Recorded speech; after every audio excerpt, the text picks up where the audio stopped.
اعوذ باللہ من الشیطان الرجیم بسم اللہ الرحمن الرحیم الف لام میم ذالک الکتاب لا ریب فیہ صدق اللہ العظیم۔ الف لام میم حروف مقطعات ہیں جن کے بارے میں عرض کر چکا ہوں۔ ذالک الکتاب لا ریب فیہ، یہ وہ کتاب ہے اس میں کوئی شک نہیں۔ الکتاب اس لیے کہا گیا ہے کہ قرآن مجید کی پیشین گوئیاں اور خوشخبریاں سابقہ کتابوں میں موجود تھیں، اور چونکہ اس سورہ مبارکہ میں اصل خطاب کا رخ جو ہے وہ ہے سابقہ امت مسلمہ کی طرف، تو ذالک کتاب نہیں کہا گیا، ذالک کتاب لا ریب فیہ نہیں، ذالک الکتاب یہ وہ کتاب ہے، کتاب موعود ہے جس کی پیشین گوئیاں تورات اور انجیل میں موجود تھیں۔ لا ریب فیہ، اس میں کوئی شک نہیں۔ حرف اورا ریب نئے، تبدیل نئے، یہی الفاظ آئے ہیں سورہ سجدہ کے شروع میں بھی، الف لام میم تنزیل الکتاب لا ریب فیہ رب العالمین، لا ریب فیہ من رب العالمین، فیہ ھدی للمتقین۔ فیہ دونوں طرف مل سکتا ہے، لا ریب فیہ اسے معانقہ کہتے ہیں، لا ریب فیہ پڑھیں گے تو ہدن سے شروع کر دیں گے، لا ریب پر ختم کر دیں گے تو فیہ ہدن للمتقین، یہ دونوں معنی درست ہوں گے۔ ہدن للمتقین یہ ہدایت ہے، رہنمائی ہے اہل تقویٰ میں جو بچنا چاہیں۔ تقویٰ کا اصل مفہوم سمجھ لیجئے، وقا یقی کسی کو بچانا، تقویٰ خود بچنا۔ جن لوگوں کے اندر فطرت سلیمہ ہوتی ہے ان میں اخلاقی حس موجود ہوتی ہے، وہ بری چیز سے بچنا چاہتے ہیں، بھلی کو حاصل کرنا چاہتے ہیں، وہ لوگ ہیں کہ جو گویا کہ اس قرآن کا اصل مخاطب ہے، وہی اس سے استفادہ کر سکیں گے۔ الذین یؤمنون بالغیب، اب ان کے کچھ اوصاف، یہ اصل میں بہت زیادہ واضح ہوتا ہے تعویل خاص کے اعتبار سے کہ دیکھ لو درخت کو اپنے پھل سے پہچانتے ہیں، اس قرآن کے پھل موجود ہیں نا، یہ ابو بکر اور عمر اور عثمان اور علی کون ہیں؟ یہ جو مہاجرین آئے ہیں چل کر، مدینے والوں دیکھو یہ کون ہیں، ان کی شخصیتیں کیا ہیں، ان کا کردار کیا ہے، ان کے اوصاف کیا ہے، یہ کس درخت کے پھل ہیں؟ یہ اس بینہ کے پھل ہیں، یہ اس ذکرہ کے پھل ہیں۔ بینہ رسول من اللہ یتلو صحفا مطہرۃ فیہا کتب قیمہ، یہ اس شجرہ مبارکہ کے پھل ہیں، دیکھ لو ان کے کیا شب و روز ہیں۔ الذین یؤمنون بالغیب، جو غیب پر ایمان رکھتے ہیں۔ تعویل عام کے اعتبار سے اس کا بہت اہم مفہوم ہوگا، جو یہ طے کر لے کہ سوائے مادے کی دنیا کے مجھے اس سے آگے جانا ہی نہیں، unless I can verify۔ آپ کو معلوم ہے کہ میٹیریل جو حقائق ہے وہ تو آپ ویریفائی کر سکتے ہیں، آنکھ سے دیکھ سکتے ہیں، کان سے سن سکتے ہیں، ویریفائڈ ہے۔ جو یہ سمجھ لے گا کہ اس کے بیونڈ کچھ نہیں ہے، اس کے لیے قرآن میں کوئی ہدایت نہیں۔ ہدایت قرآنی کا نقطہ آغاز یہ ہے کہ انسان یہ سمجھ لے کہ جو اصل حقیقت ہے وہ مستور ہے، نگاہوں سے چھپی ہوئی ہے، سامنے جو کچھ نظر آ رہا ہے۔ ایک انگلستان کے بہت بڑے فلسفی کی کتاب کا عنوان ہے appearance and reality, reality and appearance, Bradley کی کتاب۔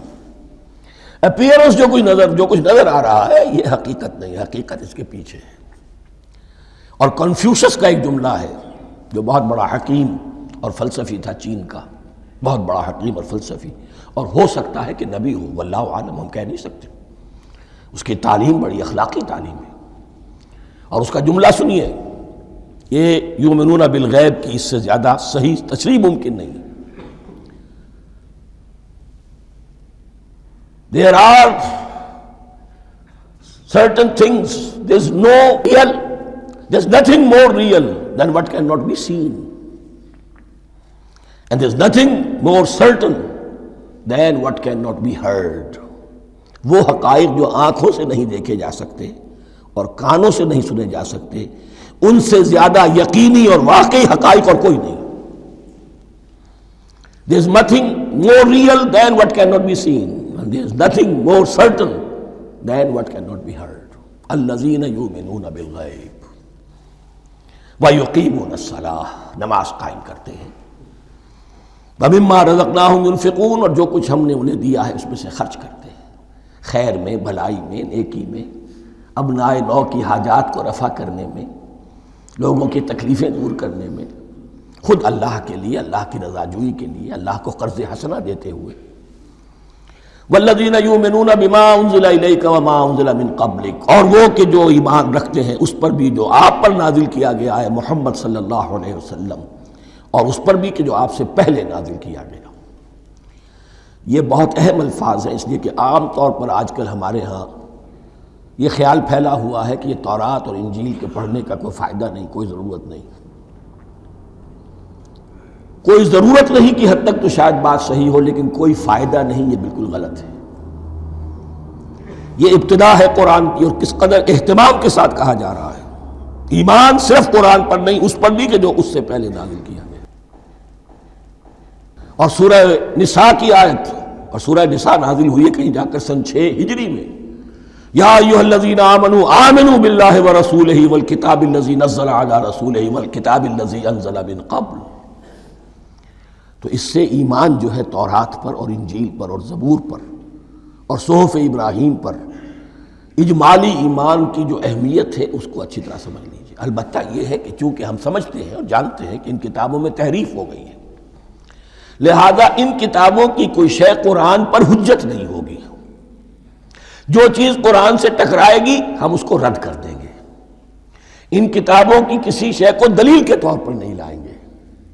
لیکن جہاں قرآن مجید کی کسی بات کی نفی نہ ہو رہی ہو تو بہت سے حقائق ہمیں ان کتابوں ہی سے ملتے ہیں۔ انبیاء کے مابین جو زمانی ترتیب ہے، کرونالوجیکل آرڈر جو ہے، وہ تو ہمیں تورات سے ملتا ہے، قرآن میں تو نہیں۔ قرآن میں کبھی حضرت نوح کا ذکر بعد میں ہے، حضرت موسیٰ کا پہلے، وہاں تو کسی اور پہلو سے ترتیب آتی ہے، لیکن وہاں ہمیں تاریخ ملتی ہے ابراہیم کی، اسحاق کی، یعقوب کی، انبیاء بنی اسرائیل کی، موسیٰ کی، عیسیٰ کی، یہ ساری چیزیں۔ تو اس کی اہمیت جو ہے اس کو سمجھ لیجئے۔ والذین یؤمنون بما انزل الیک وما انزل من قبلک وبالآخرۃ ھم یوقنون، آخرت پر وہ یقین رکھتے ہیں۔ نوٹ کرنے والی بات کیا ہے کہ باقی سب چیزوں کے لیے لفظ ایمان آیا، آخرت کے لیے ایقان کیوں؟ واقعہ یہ ہے کہ انسان کے عمل کے اعتبار سے سب سے زیادہ مؤثر شے ایمان بالآخرہ ہے۔ ایمان بالآخرہ ہے تو عمل سیدھا رہے گا کہ ہاں مجھے جواب دہی کرنی ہے، جانا ہے، اٹھنا ہے، اللہ کے حضور حاضری ہے۔ اگر یہ یقین ہے تو عمل صحیح ہوگا۔ اس میں کمی ہو گئی تو توحید جو ہے وہ بھی بس ایک عقیدہ، ایک ڈوگما بن کے رہ جائے گی۔ ایمان بالرسالت بھی بدعات کو جنم دے گا۔ عید میلاد نبی منا لیجئے، اور کچھ عشقیہ اشعار کہہ دیجئے، نعتیہ اشعار کہہ دیجئے، اللہ اللہ خیر صلی اللہ، یہ ایمان بالرسالت کے مظہر ہوں گے۔ عمل انسان کا درست ہوتا ہے آخرت کے یقین کے ساتھ۔ وَبِالْآخِرَةِ هُمْ يُوقِنُونَ، آخرت پر انہی کا یقین ہے، انہی کا یقین ہے۔ یہ حصر بھی ہے اس اعتبار سے کہ یہودی میں مدعی تھے کہ ہم آخرت پر یقین رکھتے ہیں، یہاں کنٹراسٹ دکھایا جا رہا ہے، آخرت پر یقین رکھنے والے یہ لوگ ہیں، اور تعویل خاص کے اعتبار سے وہ لوگ موجود ہیں تمہاری نگاہوں کے سامنے۔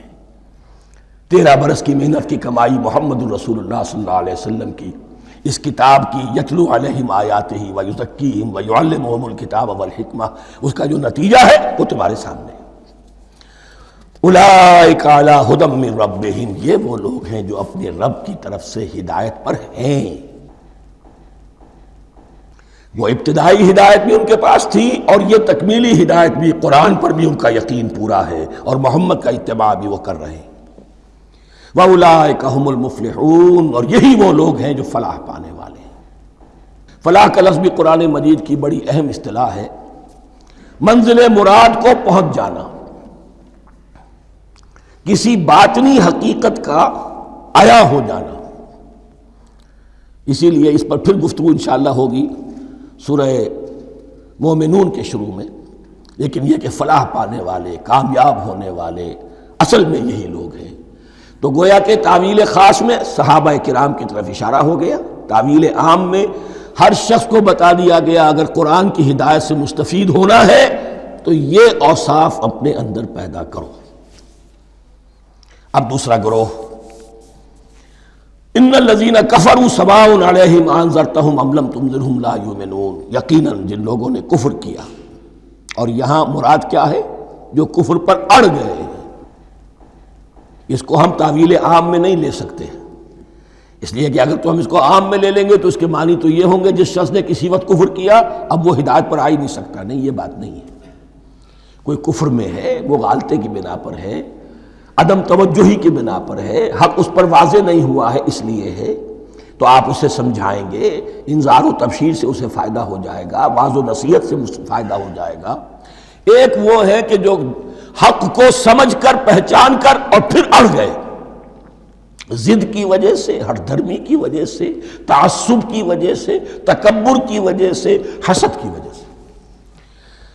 ان الذین کفروا، ایسے لوگوں کا معاملہ کیا ہے؟ سواء علیہم انذرتہم ام لم تنذرہم لا یؤمنون، برابر ہے ان کے لیے خواہ آپ انہیں سمجھائیں خواہ نہ سمجھائیں، ڈرائیں نہ ڈرائیں، انذار فرمائیں نہ کریں، لا یؤمنون، وہ ایمان لانے والے نہیں۔ وہی بات جو میں نے کہی تھی کہ سوتے کو جگایا جا سکتا ہے، جاگتے کو کیسے جگائیں؟ ختم اللہ علی قلوبہم وعلی سمعہم وعلی ابصارہم غشاوہ، ان کے دلوں پر اللہ نے مہر کر دی ہے۔ کیوں کر دی ہے؟ یہ ابتداءً مہر نہیں ہوئی، جب حق کو پہچان کر انہوں نے رد کر دیا، اس کی پاداش میں، اس کی سزا کے طور پر۔ ختم اللہ علی قلوبہم، اللہ نے ان کے دلوں پر مہر کر دی ہے، وعلی سمعہم، اور ان کی سماعت پر بھی، وعلی ابصارہم غشاوہ، اور ان کی آنکھوں کے سامنے پردہ پڑ چکا ہے۔ یہ مضمون سورہ یاسین کے شروع میں پھر آئے گا بہت شر و بست کے ساتھ۔ وَلَهُمْ عَذَابٌ عَظِيمٌ، اور ان کے لیے تو اب بہت بڑا عذاب ہے۔ یہ دوسرا گروہ ہو گیا، ایک رکوع میں دو کو سمیٹ لیا گیا، کل ابھی 7 آیتیں ہوئی ہیں۔ ایک وہ گروہ جس نے قرآن مجید کی دعوت سے صحیح استفادہ کیا، ان میں طلب ہدایت کا مادہ موجود تھا، ان کی فطرتیں سلیم تھیں، ان کے سامنے دعوت آئی، قبول کی، اور قرآن کے بتائے ہوئے راستے پر چلے۔ وہ گلے سرسبد ہیں، وہ شجرہ قرآنی کے نہایت مبارک اور مقدس وہ اس کے پھل ہیں۔ ایک گروہ وہ ہے جس نے حق کو پہچانا لیکن اس کو رد کر دیا اپنے تعصب یا ہٹ درمی کی وجہ سے۔ ان کا ذکر آ گیا بہت اختصار کے ساتھ، اس لیے کہ ان کا ذکر آپ کو بہت تفصیل سے مکی صورتوں میں ملے گا۔ اب آیا تیسرا گروہ، وَمِنَ النَّاسِ، اور لوگوں میں کچھ ایسے بھی ہیں، مَن يَقُولُ آمَنَّا بِاللَّهِ وَبِالْيَوْمِ الْآخِرِ وَمَا هُم بِمُؤْمِنِينَ، جو کہتے تو یہ ہے کہ ہم ایمان رکھتے ہیں اللہ پر بھی اور یوم آخر پر بھی، مگر وہ حقیقت میں مومن نہیں ہے۔ یہاں ایک بات سمجھ لیجئے، اکثر و بیشتر مفسرین نے اس تیسری کیٹیگری کے بارے میں یہی رائے قائم کی ہے کہ یہ منافقین مذکور ہیں یہاں، اگرچہ لفظ منافق یا لفظ نفاق نہیں آیا یہاں، لیکن مولانا امیر احسن اصلاحی صاحب نے ایک رائے ظاہر کی ہے جو بڑی قیمتی ہے۔ وہ یہ کہ یہاں ایک کردار کا نقشہ کھینچ دیا گیا ہے، غور کرنے والے غور کر لیں، دیکھ لیں، جس پر بھی وہ چسپاں ہو جائے۔ اور بالفعل جب یہ آیات نازل ہو رہی تھیں تو دو طبقات پر یہ کردار نگاری جو ہے، یہ جو شخصیت کا ہیولہ کھینچا جا رہا ہے، وہ دو کے اوپر راست آ رہا تھا۔ ایک علماء یہود،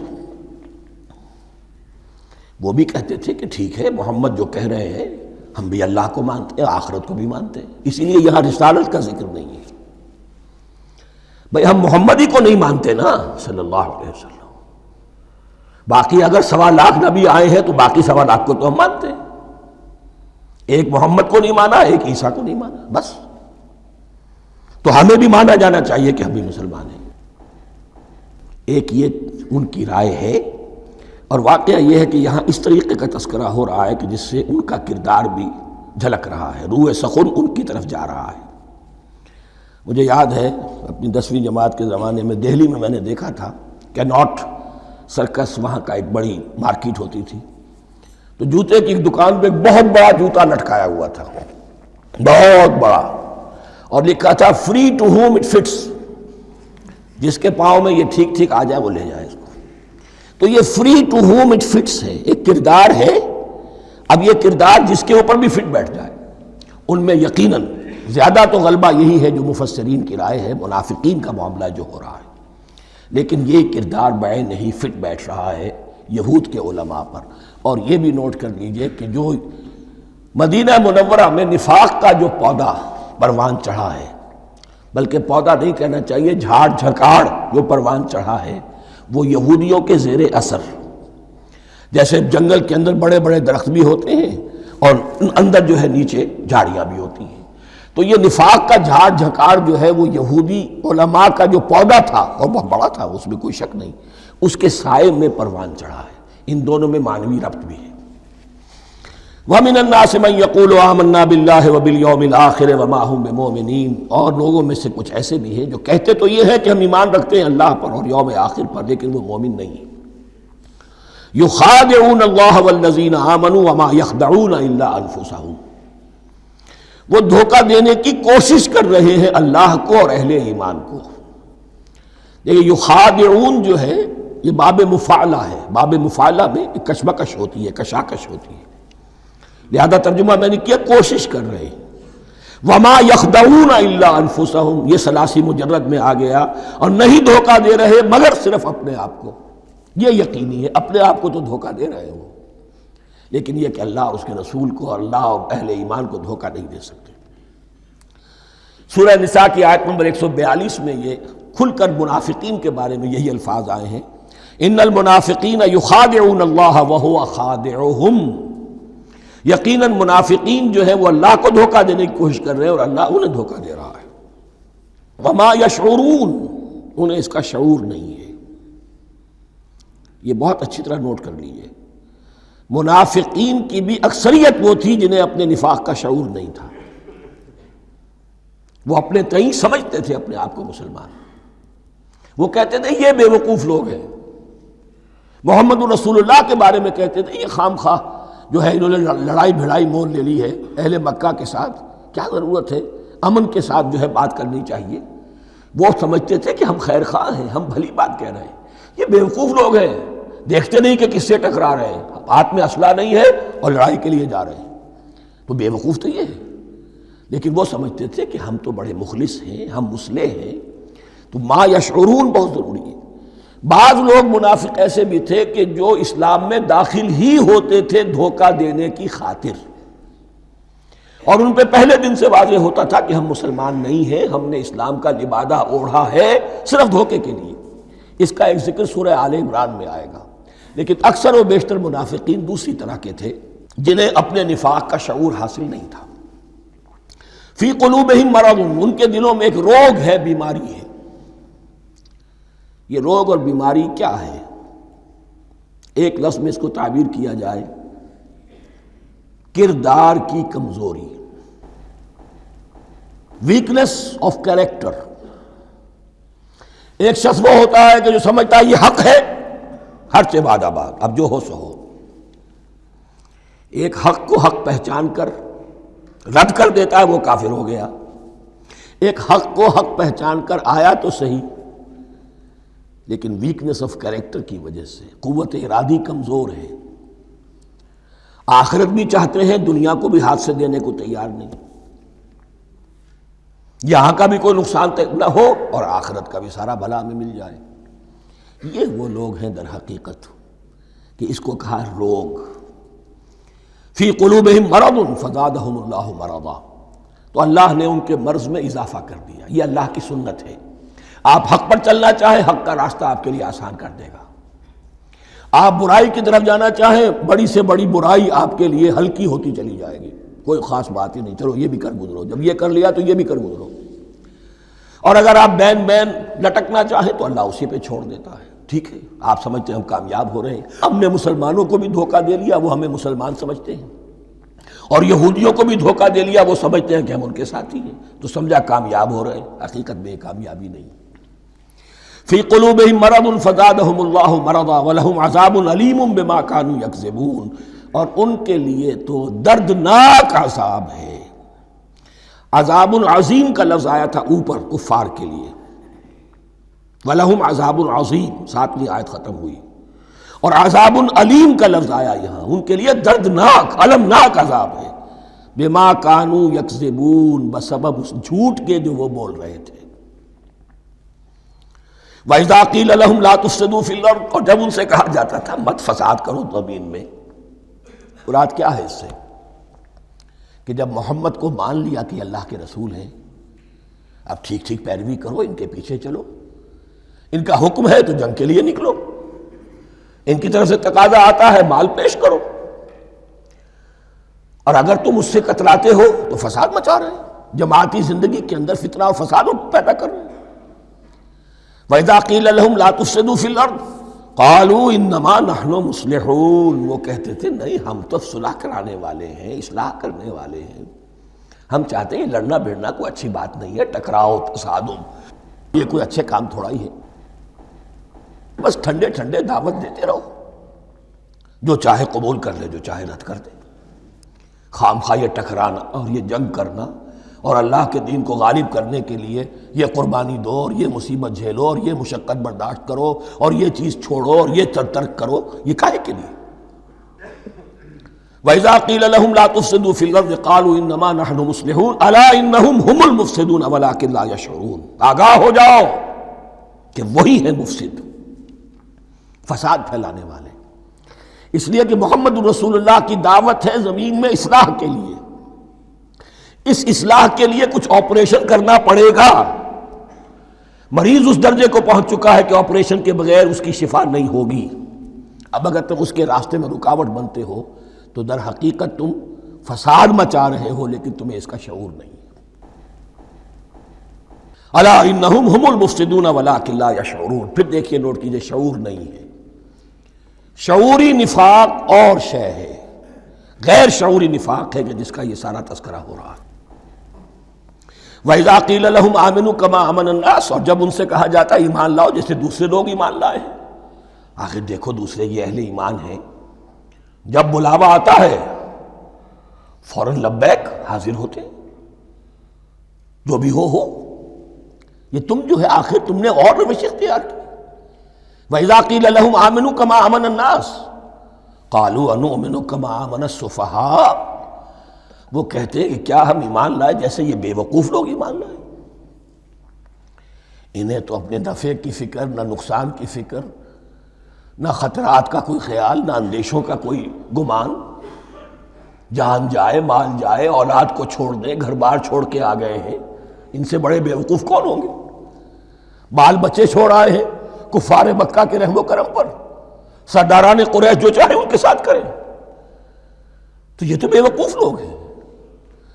آج کل آپ کہتے ہیں ایسے ہی لوگوں کو فینیٹکس ہیں، یہ فینیٹکس ہیں، دیکھ بھال کر چلنا چاہیے، دائیں بائیں دیکھ کر چلنا چاہیے، نفع نقصان کا خیال کر کے چلنا چاہیے، چاہے حق ہے ٹھیک ہے، لیکن بہرحال اپنی مصلحتوں کو بھی اور اپنی اہل و عیال کی مصلحتوں کو بھی دیکھنا چاہیے۔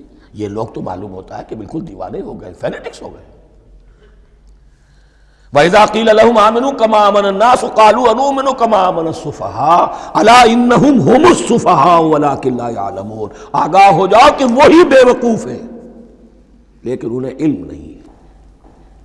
وہ صادق الایمان جو ایمان کی ہر تقاضے کو پورا کرنے کے لیے ہر وقت حاضر ہیں، ان سے بڑا عقل مند کوئی نہیں، ان سے بڑا سمجھدار کوئی نہیں، انہوں نے یہ جان لیا ہے کہ اصل زندگی آخرت کی زندگی ہے، یہ نہیں ہے، یہ تو عارضی ہے، کل نہیں آج ختم ہو جائے، آج نہیں ابھی ختم ہو جائے، کیا فرق پڑے گا؟ جانا تو ہے، اب نہیں تو کل، کل نہیں تو پرسوں، جانا تو ہے، تو عقل تو ان کے اندر ہے۔ الا انہم ہم السفہاء ولکن لا یعلمون واذا لقوا الذین آمنوا قالوا آمنا، اور جب یہ ملتے ہیں ان سے جو اہل ایمان ہیں تو کہتے ہیں ہم بھی ایمان رکھتے ہیں۔ اب یہ ان دونوں پر آئے گا، عام جو یہودی تھے وہ بھی کہتے تھے کہ ہم بھی تو آخر اللہ کو مانتے ہیں، آخرت کو مانتے ہیں، اور منافق تو تھے ہی جو رسول کو بھی مانتے تھے۔ وَإِذَا خَلَوْا إِلَىٰ شَيَاطِينِهِمْ، اور جب یہ اپنے شیطانوں کے پاس خلوت میں ہوتے ہیں، اور یہاں شیاطین سے مراد ہیں اہل کتاب یہود کے علماء، ان کے سردار، یا عبداللہ ابن ابی جو منافقین مدینہ کا سردار تھا، اگر وہ کبھی ملامت کرتا تھا، دیکھو تم تو معلوم ہوتا ہے بالکل مسلمانوں میں شامل ہی ہو گئے پوری طرح سے، تمہیں کیا ہو گیا، تم ہر بات مان رہے ہو۔ اب انہیں یہ کچھ نہ کچھ اپنی وفاداری کا یقین دلانے کے لیے کہنا پڑتا تھا، نہیں ہم انہیں بیوقوف بنا رہے ہیں، ہم ان سے ذرا تمسخر کر رہے ہیں، ہم ہیں آپ کے ساتھ ہی، آپ فکر نہ کریں۔ اسی لیے یہ دو منہا ہونا، نفق کہتے ہیں سرنگ کو جس کے دو دروازے ہوتے ہیں، باقی زیر زمین ہے۔ نافقہ گوہ کا بل ہے کہ دو دروازے رکھتا ہے، دو اس کے منہ رکھتا ہے کہ ادھر سے اگر کتا داخل ہو جائے شکار کے لیے تو ادھر سے نکل بھاگے، ادھر سے آئے تو ادھر سے نکل بھاگے۔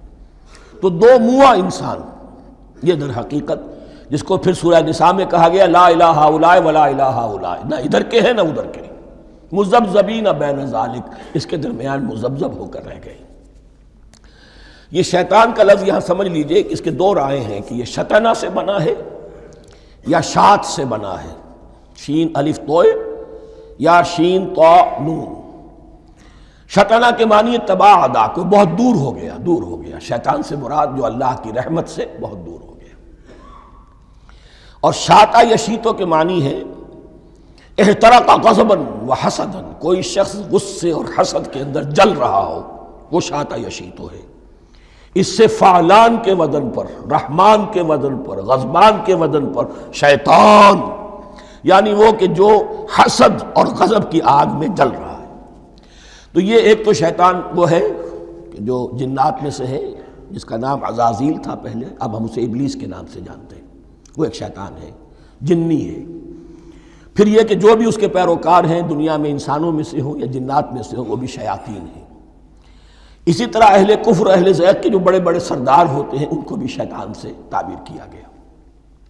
وَإِذَا خَلَوْا إِلَىٰ شَيَاطِينِهِمْ قَالُوا إِنَّا مَعَكُمْ، اور جب وہ خلوت میں ہوتے ہیں، علیحدگی میں ہوتے ہیں اپنے شیاطین کے پاس، سرداروں کے پاس، کہتے ہیں ہم تو آپ کے ساتھ ہیں، انما نحن مستہزئون، یہ تو ہم ان مسلمانوں کو بیوقوف بنا رہے ہیں، ان سے استہزاء کر رہے ہیں، تمسخر کر رہے ہیں۔ ہم تمسخر میں کہہ دیتے ہیں کہ ہم بھی آپ کے ساتھ ہیں، آمنا۔ اللہ یستہزئ بہم ویمدہم فی طغیانہم یعمہون، حقیقت کیا ہے کہ اللہ ان کا مذاق اڑا رہا ہے اور ان کو ڈھیل دے رہا ہے کہ وہ اپنے عقل کے اندھے پن میں بڑھتے چلے جائیں۔ اللہ تعالیٰ جیسا میں نے عرض کیا رسی دراز کرتا ہے، کوئی شخص غلط راستے پر جانا ہے تو جاؤ بھائی، فوراً تو نہیں پکڑتا، اگر فوراً پکڑ لے تو سیدھا ہو جائے گا، چلتے جائے، جہاں جانا چاہتے ہو جاؤ۔ تو ان کو بھی رسی دراز کر رہا ہے اللہ، لیکن یہ کہ اللہ یستہزئ بہم، یہ سمجھتے ہیں کہ مسلمانوں کا مذاق اڑا رہے ہیں، اصل میں مذاق ان کا اڑ رہا ہے اللہ کے نزدیک۔ وَيَمُدُّهُمْ فِي طُغْيَانِهِمْ يَعْمَهُونَ، اب یہاں ذرا نوٹ کر لیجئے، یہ دو لفظ آئیں گے، عین میم اور ہا، امہ ہے کے ساتھ، ایک ہے عین میم اور یا امج، تو عین اور میم تو مشترک ہے یا آخر میں فرق ہوگا، عین میم اور ہا ہوگا، اس کے معنی عقل کا اندھا، دل کا اندھا، آنکھیں تو ہے لیکن دل کا اندھا ہے، عقل کا اندھا ہے۔ اور عین میم یا جو آنکھوں کا اندھا ہو، عمیٌ اندھے، اعمیٰ اندھا۔ تو یہاں فرمایا انا معکم انما نحن مستہزئون، اللہ یستہزئ بہم ویمدہم فی طغیانہم یعمہون، اللہ ان کو اس جو ان کی عقل کے اندھے پن میں جو یہ بڑھتے چلے جا رہے ہیں، اللہ بھی ان کی رسی دراز کر رہا ہے تاکہ یہ جہاں تک جانا چاہتے چلے جائیں۔ اولئک الذین اشتروا الضلالۃ بالہدی، یہ وہ لوگ ہیں کہ جنہوں نے ہدایت کے عوض گمراہی خرید لی ہے۔ دیکھیے بڑا پیارا انداز ہے یہ، ایک شخص کے سامنے دونوں آپشنز تھے، ایک نے گمراہی کو چھوڑا، ہدایت لے لی، چاہے قیمت دینی پڑی، تکلیفیں اٹھانی پڑی، آزمائشوں میں سے گزرنا پڑا، قربانیاں دینی پڑی، ہدایت لی۔ اور ایک شخص نے ہدایت دے کر گمراہی لے لی ہے۔ آسانی تو ہو گئی، فوری تکلیف سے تو بچ گئے، لا الہ ہؤلاء ولا الہ ہؤلاء، دونوں طرف سے اپنے آپ کو بچا لیا۔ لیکن حقیقت میں سب سے زیادہ گھاٹے کا سودا یہی ہے، اولئک الذین اشتروا الضلالۃ بالہدی، ہدایت دے کر اور ضلالت خرید لی ہے، فما ربحت تجارتہم، تو ان کی تجارت ان کے حق میں ہرگز مفید نہیں ہوئی۔ اب یہاں بھی دیکھیے، را با اور ہے ہا، ربحا، اس کے معنی نفع، صحیح نفع، جائز نفع۔ را با اور وا ربا وہ سود، وہ بھی اضافہ ہے، وہ بھی بڑھوتری ہے، لیکن وہ حرام ہے۔ ایک ہے تجارت کے اندر جو نفع ہو جائے وہ ربح ہے، را با اور ہا یہ نفع ہے جو جائز نفع ہے۔ را با اور وا ربا یہ کیا ہے؟ یہ سود ہے، یہ حرام ہے۔ را اور با مشترک ہے، آگے ہا آگے اور با، اس کا فرق ہے۔ فما ربحت تجارتهم وما كانوا مهتدين، ان کی تجارت ان کے حق میں ہرگز مفید نہیں ہوئی اور نہیں ہے اب یہ ہدایت پانے والے۔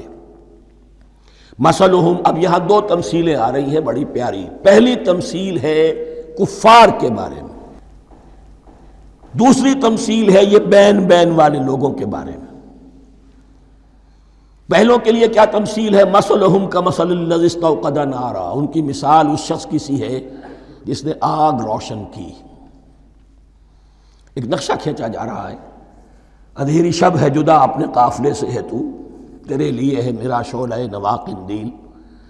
اندھیری شب ہے، قافلہ بھٹک رہا ہے، کچھ لوگ بڑی ہمت کرتے ہیں، اندھیرے میں بھی ادھر ادھر سے لکڑیاں جمع کرتے ہیں اور آگ روشن کر دیتے ہیں، لیکن عین اس وقت جب آگ روشن ہوتی ہے کچھ لوگوں کی بینائی سلب ہو جاتی ہے۔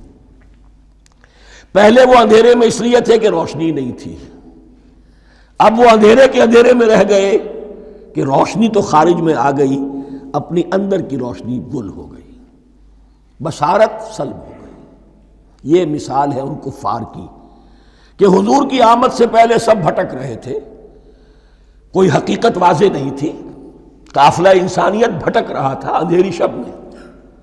محمد الرسول اللہ آئے، انہوں نے آگ روشن کر دی، اب راستہ کھل گیا، ہدایت واضح ہو گئی، لیکن کچھ ضد یا تعصب یا تکبر یا حسد کی بنیاد پر کچھ لوگوں کی اندر کی بینائی زائل ہو گئی، تو وہ تو ویسے کے ویسے بھٹک رہے ہیں، جیسے پہلے اندھیرے میں تھے ویسے ہی اب اندھیرے میں ہیں۔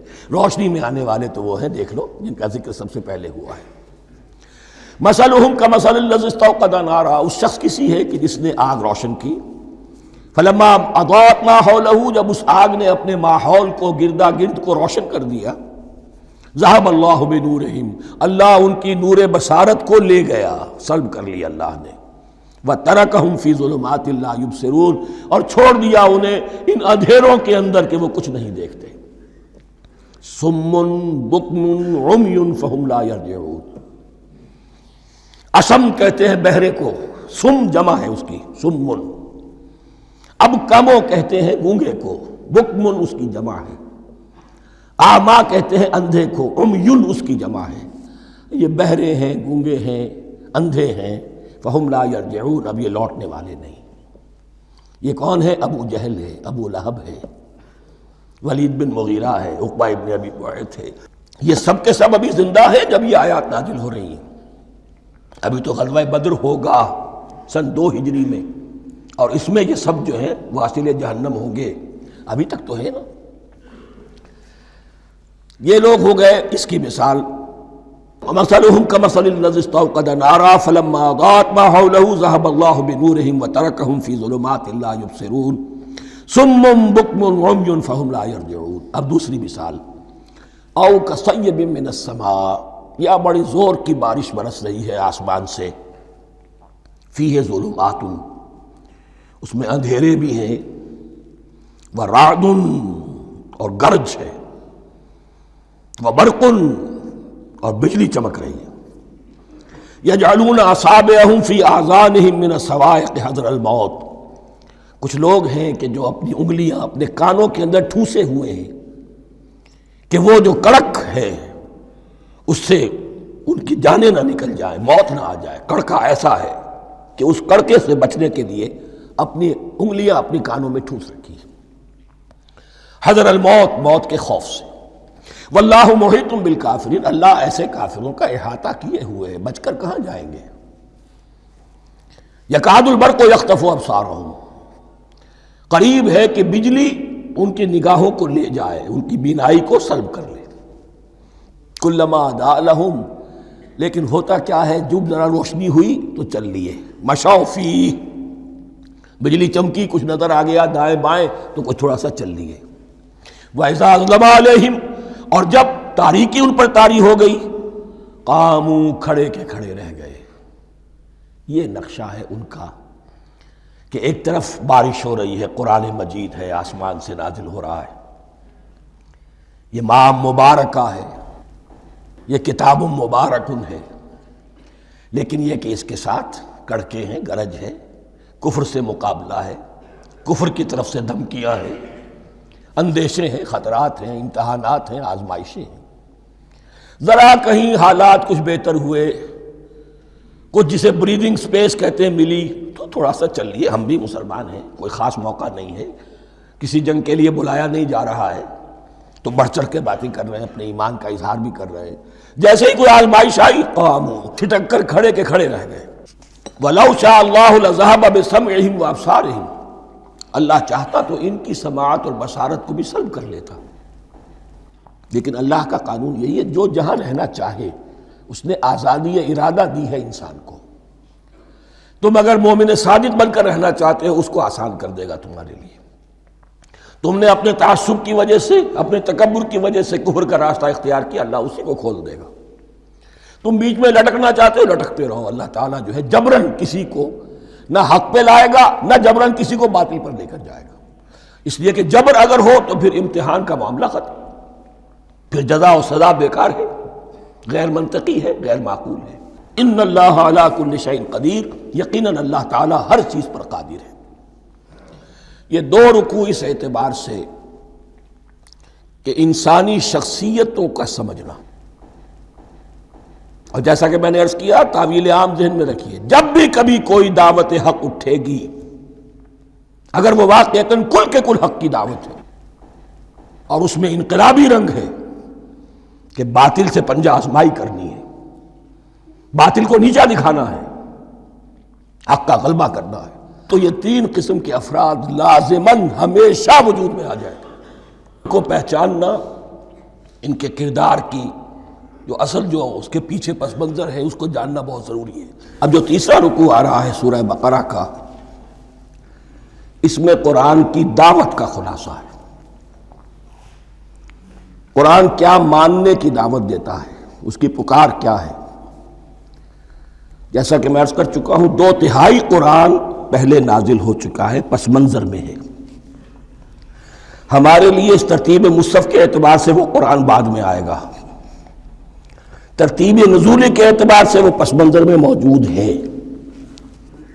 لیکن چونکہ یہاں پر مصحف کے اندر یہاں سے آغاز کیا جا رہا ہے، لہذا اس کا خلاصہ جو ہے لب لباب، یہ ایک رکوع میں، اور قرآن کے فلسفے کا اور اس کے بعض نہایت ہی اہم جو موضوعات ہیں اور مسائل ہیں، ان کا ذکر پھر چوتھے رکوع میں۔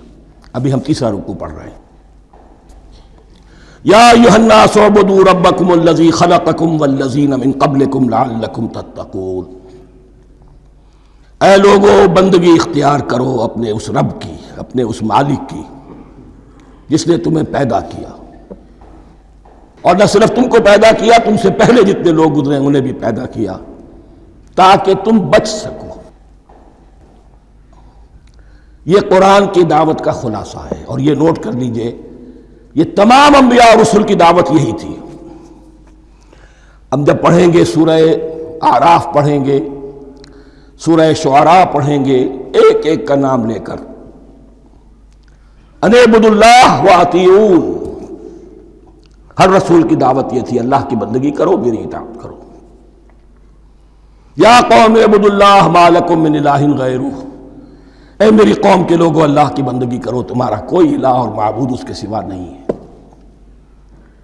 پھر عضو قرآن یہی عبادت رب انسان کی تخلیق کی غایت ہے، وما خلقت الجن والانس الا لیعبدون، ہم نے جنوں اور انسانوں کو پیدا ہی صرف اس لیے کیا ہے کہ ہماری بندگی کریں۔ لیکن یہاں ایک فرق بہت بڑا ہے، تمام رسولوں کی دعوت یہی ہے، محمد الرسول اللہ کی بھی یہی ہے، لیکن بڑا فرق کیا ہے؟ باقی تمام رسولوں کی دعوت آپ کو ملے گی یا قوم، اے میری قوم کے لوگوں، یہاں ہے یا ایھا الناس، اے بنی آدم، اے بنی نوع انسان، معلوم ہوا کہ تمام رسول حضور سے پہلے صرف اپنی اپنی قوموں کی طرف آئے ہیں، پہلے اور آخری اور کامل رسول ہیں اللہ کے محمد صلی اللہ علیہ وسلم، جن کی دعوت آفاقی ہے۔ یا ایھا الناس، یا قوم نہیں، یا ایھا الناس اعبدوا ربکم الذی خلقکم والذین من قبلکم۔ اس میں دلیل بھی آ گئی کہ عام طور پر لوگ جو ہے غلط راستے پر اس دلیل سے جمے رہتے ہیں کہ ہمارے آباء و اجداد کا راستہ یہی تھا۔ تو بھائی جیسے تم مخلوق ہو ایسے ہی وہ بھی تو مخلوق تھے، جیسے تم خطا کر سکتے ہو وہ بھی تو خطا کر سکتے تھے۔ لہذا یہ نہ دیکھو کہ آباء و اجداد کا راستہ کیا تھا، دیکھو یہ کہ حق کیا ہے، لعلکم تتقون، تاکہ تم بچ جاؤ، دنیا میں افراط و تفریط کے دھکوں سے بچ جاؤ گے، آخرت میں اللہ کے عذاب سے بچ جاؤ گے۔ ان دونوں سے اگر بچنا ہے تو اللہ کی بندگی کی روش اختیار کرو۔ اچھا، کس رب کی؟ الذی جعل لکم الارض فراشا والسماء بناء، جس نے تمہارے لیے زمین کو فرش بنا دیا اور آسمان کو چھت بنا دیا۔ وانزل من السماء ماء، اور آسمان سے پانی برسایا۔ فاخرج بہ من الثمرات رزقا لکم، اور پھر اس پانی کے ذریعے سے زمین سے میووں کی شکل میں، پیداوار کی شکل میں تمہارے لیے رزق اگایا۔ فلا تجعلوا للہ اندادا وانتم تعلمون، تو ہرگز نہ اللہ کا مد مقابل کسی کو ٹھہراؤ جانتے بوجھتے۔ وانتم تعلمون کا ایک مطلب یہ بھی ہے کہ تم بھی مانتے ہو کہ اس کائنات کا خالق اللہ کے سوا کوئی نہیں۔ اہل عرب بھی مانتے تھے، جو ان کے دیوی دیوتا تھے وہ سمجھتے تھے کہ یہ اللہ کے اوتار ہیں یا اللہ کے ہاں بہت یہ پسندیدہ ہیں، اللہ کے محبوب ہیں، اس کے اولیاء ہیں، اس کی بیٹیاں ہیں، لہذا یہ شفاعت کریں گے تو ہمارا بیڑا پار ہو جائے گا، ورنہ خالق وہ مانتے تھے اللہ ایک ہی ہے۔ جب تم یہ مانتے ہو کائنات کا خالق ایک، مدبر ایک، تو اب کسی کو اس کا مد مقابل نہ بناؤ۔ انداد ند کی جمع ہے، لا ضد لہ ولا ند لہ، اللہ کا کوئی مد مقابل نہیں۔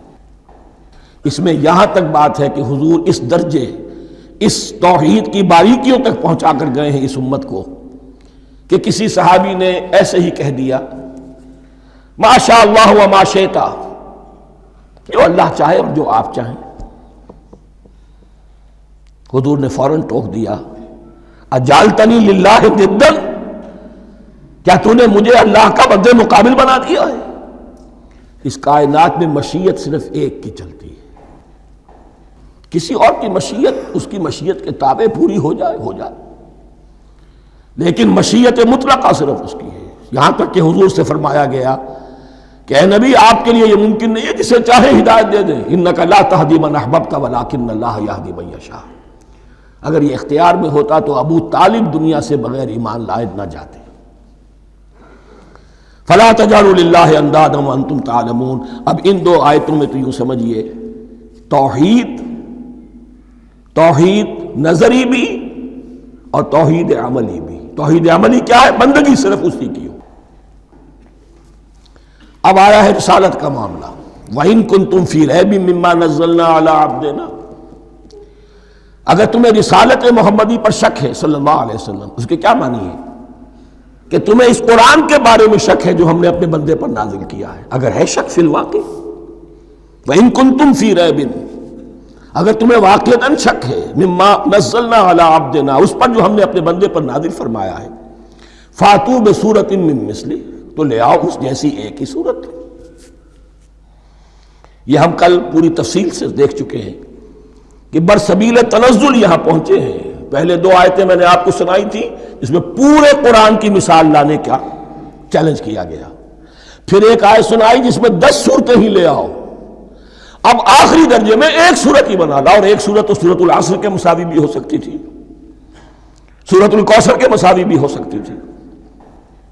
وَادْعُوا شُهَدَاءَكُم مِّن دُونِ اللَّهِ إِن كُنتُمْ صَادِقِينَ، اور بلا لو اپنے سارے مددگاروں کو اللہ کے سوا، جن ہوں انس ہوں۔ اس لیے کہ قریش کا خیال یہ تھا کہ جو شعراء ہوتے ہیں ان کے پاس جن ہوتے ہیں، وہ جن انہیں سکھاتے ہیں، ورنہ عام آدمی تو یہ شعر نہیں کہہ سکتا۔ تو تمہارا اگر کوئی گمان ہے کوئی جنات سکھانے والے ہیں، کوئی انسان ہے، خطیب ہیں، شعراء ہیں، ادیب، سب کو جمع کر، ان کنتم صادقین. اب یہ ہے بہت ہی، جس کو میں نے کل کہا تھا، آپ کو یاد ہوگا، قرآن کا انداز کیا ہوتا ہے کہ وہ اپنے اندر جھانکنے کی دعوت دیتا ہے. یہ گویا کہ آنکھوں میں آنکھیں ڈال کر یہ کہا جا رہا ہے کہ حقیقت میں تمہیں کوئی شک نہیں ہے، یہ تم بات بنا رہے ہو صرف. اگر واقعتاً شک ہے تو آؤ میدان میں. حقیقت یہ ہے کہ تمہیں شک نہیں ہے. اگر تم سچے ہو فاتوا بسورۃ من مثلہ، تو اس جیسی ایک ہی صورت بنا لاؤ. فإن لم تفعلوا، اب ذرا انداز دیکھیے تحدی کا اور چیلنج کا. پھر اگر تم یہ نہ کر پاؤ، وَلَن تَفْعَلُوا، اور ہرگز نہیں کر سکو گے. یہ چیلنج کون دے سکتا ہے؟ اللہ کے سوا کوئی نہیں دے سکتا. یہ انداز کسی کتاب کا نہیں ہے. ذَلِكَ الْكِتَابُ لَا رَيْبَ فِيهِ، یہ کسی کا نہیں ہے. فَإِن لَمْ تَفْعَلُوا وَلَن تَفْعَلُوا، پھر اگر تم نہ کر پاؤ اور تم ہرگز نہیں کر پاؤ گے، فَاتَّقُوا النَّارَ الَّتِي وَقُودُهَا النَّاسُ وَالْحِجَارَةُ، تو ڈرو اس آگ سے جس کا ایندھن بنیں گے انسان اور پتھر. اعدت للکافرین، کافروں کے لیے تیار کر لی گئی ہے، بھڑکا دی گئی ہے. پتھروں کا ذکر خاص طور پر کیوں ہے؟ دو اس کے امکانات ہیں. آپ کو معلوم ہے کہ وہ جو پتھر کا کوئلہ ہوتا ہے اس کی آگ بڑی سخت ہوتی تھی، عام جو ہمارا یہ لکڑی کا کوئلہ ہوتا ہے اس کے مقابلے میں. اور دوسرے یہ بھی کہ چونکہ انہوں نے جو معبود تراش رکھے تھے وہ پتھر کے ہوتے تھے، تمہارے ساتھ ہی تمہارے ان معبودوں کو بھی جھونکا جائے گا اور وہ بھی جلیں گے، تاکہ تمہاری حسرت کے اندر اضافہ ہو. ان سے ہم دعائیں مانگا کرتے تھے، ان کے سامنے ماتھے ٹیکتے تھے، ان کے سامنے ڈنڈوت کرتے تھے، ان کو چڑھاوے چڑھاتے تھے. اب یہاں گویا کہ ایمان باللہ، توحید، ایمان بالرسالت اور ایمان بالآخرت. فاتقوا النار التي وقودها الناس والحجارة اعدت للكافرین وبشر الذین آمنوا وعملوا الصالحات، اور بشارت دے دیجئے اے نبی ان لوگوں کو کہ جو ایمان لائے اور جنہوں نے نیک عمل کیے. ان لہم جنات تجری من تحتها الانہار، کہ ان کے لیے وہ باغات ہیں کہ جن کے دامن میں ندیاں بہتی ہوں گی. لفظی ترجمہ ہوگا جن کے نیچے ندیاں بہتی ہوں گی. مراد اس سے کیا ہے؟ عام فطری باغ وہ ہوتے تھے کہ جس میں ذرا اونچائی پر جو ہے درخت لگے ہوئے ہیں اور دامن میں ندی بہہ رہی ہے، تو اس سے خود بخود جو ہے وہ اریگیشن، نیچرل اریگیشن ہو رہی ہے، درختوں کے جڑوں تک پانی پہنچ رہا ہے. بہرحال ترجمہ آپ لفظی کریں، ان کے نیچے ندیاں بہتی ہوں گی یا یہ کہ جن کے دامن میں ندیاں بہتی ہوں گی. کلما رزقوا منہا من ثمرۃ رزقا، جب بھی کبھی انہیں دیا جائے گا کوئی پھل رزق کے طور پر کھانے کے لیے جنت میں، قالوا ھذا الذی رزقنا من قبل، وہ کہیں گے یہ تو وہی شے ہے جو ہمیں پہلے بھی ملتی تھی. اس کا ایک مفہوم یہ ہے، یہ جو نزل ہے، ابتدائی جو ہے دعوت ہے، ابتدائی ضیافت جو ہوگی اس میں وہی چیزیں کہ جو معروف ہے، جانی پہچانی ہے. یہ رمان، یہ دیکھیے یہ انار آ رہا ہے خوبصورت، یہ انگور ہے خوبصورت، یہ نخیل ہے، یہ نخل ہے، یہ رطب ہے، لیکن ذائقے کی کوئی نسبت و تناسب بھی نہیں ہوگا. وہ کہیں گے یہ وہی شے ہے جو ہمیں پہلے ملتی تھی.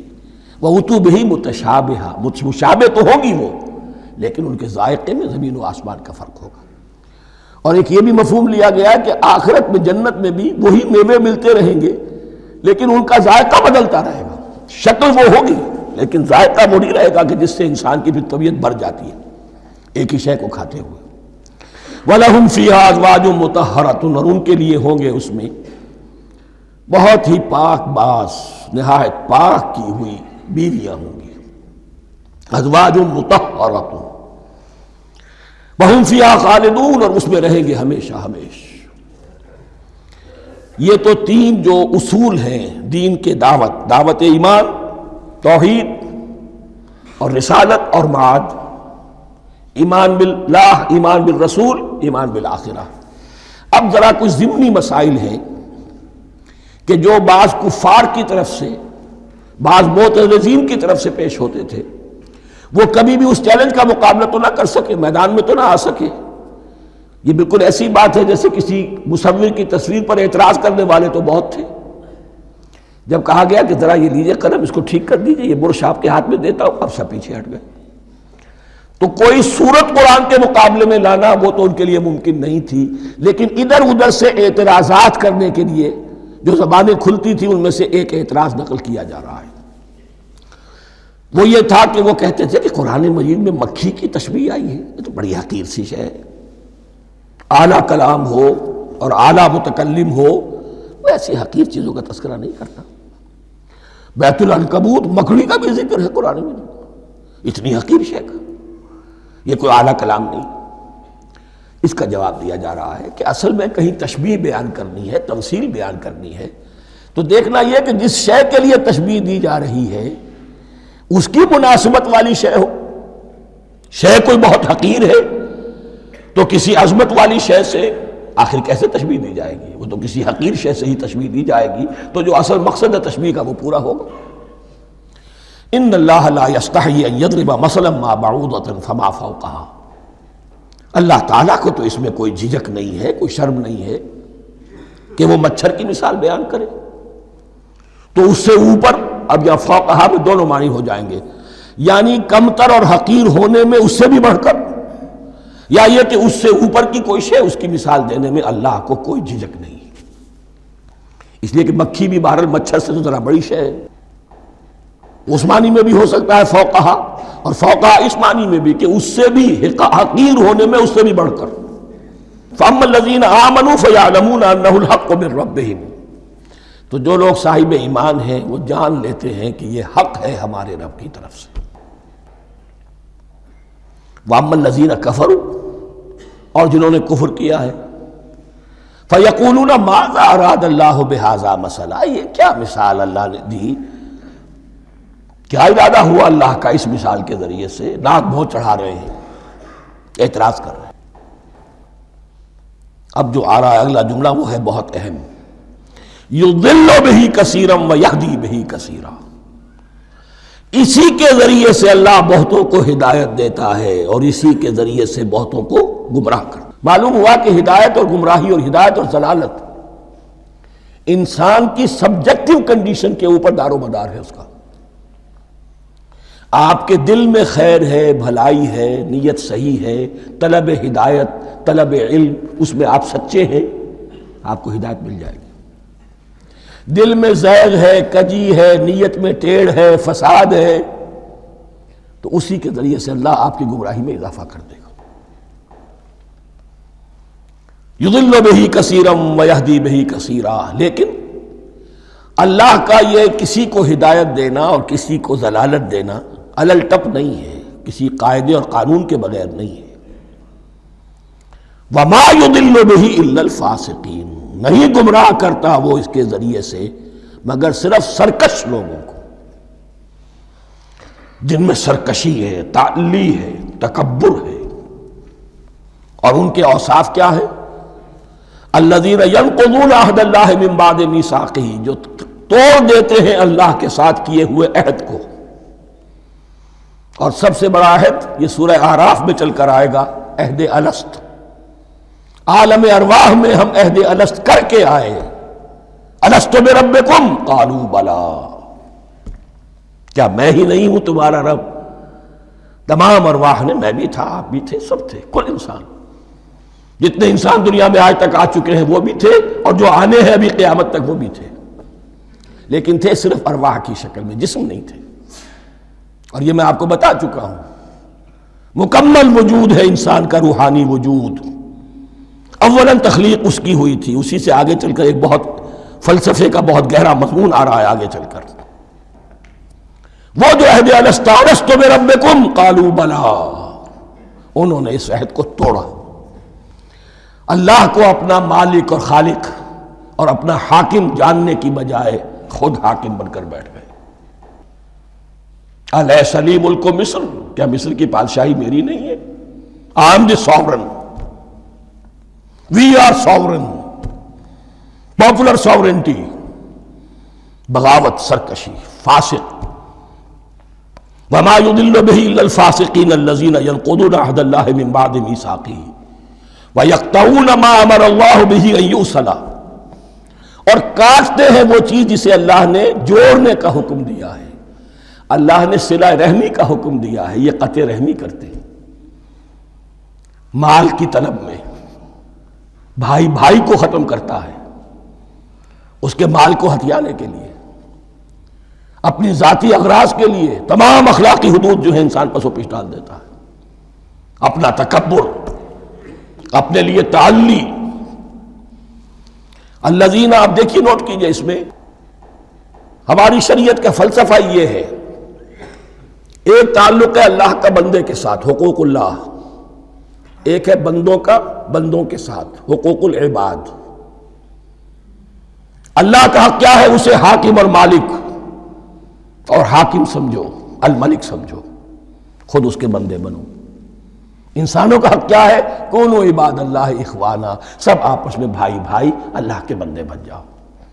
اور اس میں سب سے اہم ترین رحمی رشتہ ہے، سگے بھائی بہنیں، پھر دادی کے اوپر جا کر وہ کزنز آ جائیں گے، پر دادی پر جا کر اور جمع ہو جائیں گے، یہاں تک کہ آدم و حوا پر تمام انسان جمع ہو جائیں گے۔ تو رحمی رشتے کی بڑی اہمیت ہے۔ تو وہ فاسقین کے جو توڑتے ہیں اللہ کے عہد کو، اس کو مضبوطی سے باندھنے کے بعد، وَيَقْطَعُونَ مَا أَمَرَ اللَّهُ بِهِ أَن يُوصَلَ وَيُفْسِدُونَ فِي الْأَرْضِ، انہی دونوں چیزوں کے نتیجے میں زمین میں فساد پیدا ہوتا ہے۔ یا اللہ کی اطاعت سے باغی ہو گئے، اور یا آپس میں ایک دوسرے کی گردنیں کاٹنے لگے۔ اولئک ھم الخاسرون، یہی لوگ ہیں جو بالآخر خسارے میں، آخری اور دائمی خسارے میں رہنے والے ہیں۔ کیف تکفرون باللہ وکنتم امواتا، تم کیسے کفر کرتے ہو اللہ کا؟ بڑا پیارا انداز ہے۔ وکنتم امواتا، تم مردہ تھے، فاحیاکم، تمہیں زندہ کیا، ثم یمیتکم، پھر تمہیں مارے گا، ثم یحییکم، پھر جلائے گا، ثم الیہ ترجعون، پھر تم اس کی طرف لوٹ جاؤ گے، لوٹا دیے جاؤ گے۔ یہاں وہ بات آ گئی جو آج نگاہوں سے بالکل اوجھل ہو چکی ہے۔ یہ ہم دنیا میں آنے سے پہلے مردہ تھے، کیا مانی؟ یہ مضمون آ کر اصل میں سورہ غافر یا سورہ مومن میں چل کر اس کی پوری وضاحت ہوگی، لیکن چونکہ یہاں تذکرہ ہو چکا ہے عہد الست کا، ہماری پہلی تخلیق ہوئی عالم ارواح میں، ارواح کی صورت میں، پھر ہمیں سلا دیا گیا، وہ ہماری پہلی موت تھی۔ مردہ جو ہے معدوم نہیں ہوتا، مردہ ہوتا ہے، بے جان ہوتا ہے، سویا ہوا ہوتا ہے، اور موت کو اور نیند کو تشبیہ دی گئی ہے۔ پھر ہمیں اس جسد کے ساتھ یہاں زندہ کیا گیا، پھر موت طاری ہوگی، پھر ہمیں زندہ کیا جائے گا۔ یہ آیت جیسا کہ میں نے عرض کیا بہت بڑی اور بڑی گہری حکمت اور فلسفہ قرآن کی آیت ہے۔ کیسے اللہ کا انکار کرتے؟ کنتم اموات، تم مردہ تھے، سوئی ہوئی ارواح کی شکل میں تھے، فاحیاکم، تمہیں جگایا اس جسد کے ساتھ، زندہ کیا، ثم یمیتکم ثم یحییکم، پھر تمہیں مارے گا، پھر جلائے گا، ثم الیہ ترجعون، پھر تم اس کی طرف لوٹا دیے جاؤ گے۔ اور اب اس کے بعد جو آخری آیت ہے، هو الذی خلق لکم ما فی الارض جمیعا، اس نے تمہارے لیے بنایا ہے جو کچھ بھی زمین میں ہے۔ اس میں خلافت کا مضمون آ گیا۔ حدیث میں آتا ہے انما الدنیا خلقت لکم وانتم خلقتم للآخرہ، یہ دنیا تمہارے لیے بنائی گئی ہے، تم آخرت کے لیے بنائے گئے ہو۔ هو الذی خلق لکم ما فی الارض جمیعا، اس لیے کہ اگلی آیت پھر آ رہی ہے خلافت کی آیت۔ سارا کچھ زمین میں، یہ بستر جو بچھایا اور یہ کائنات کو، زمین کو سجایا تمہاری خلافت کے لیے۔ ثم استوى الى السماء فسواهن سبع سماوات، پھر وہ متوجہ ہوا آسمانوں کی طرف اور انہیں 7 آسمانوں کی شکل میں بنا دیا۔ جیسا کہ میں کل عرض کر چکا ہوں، یہ تاحال ابھی یہ آیات متشابہات میں سے ہے۔ 7 آسمانوں کی کیا حقیقت ہے ہم اس سے ابھی پورے طور سے واقف نہیں۔ وَهُوَ بِكُلِّ شَيْءٍ عَلِيمٌ، اور اسے ہر شے کا علم حقیقی حاصل ہے۔ بارک اللہ لی ولکم فی القرآن العظیم ونفعنی وإیاکم بالآیات والذکر الحکیم۔ اللہ لا الہ الا هو الحی القیوم لا تأخذه سنة ولا نوم له ما في السماوات وما في الأرض من ذا الذي يشفع عنده إلا بإذنه يعلم ما بين أيديهم وما خلفهم ولا يحيطون بشيء من علمه إلا بما شاء وسع كرسيه السماوات والأرض ولا يؤوده حفظهما وهو العلي العظيم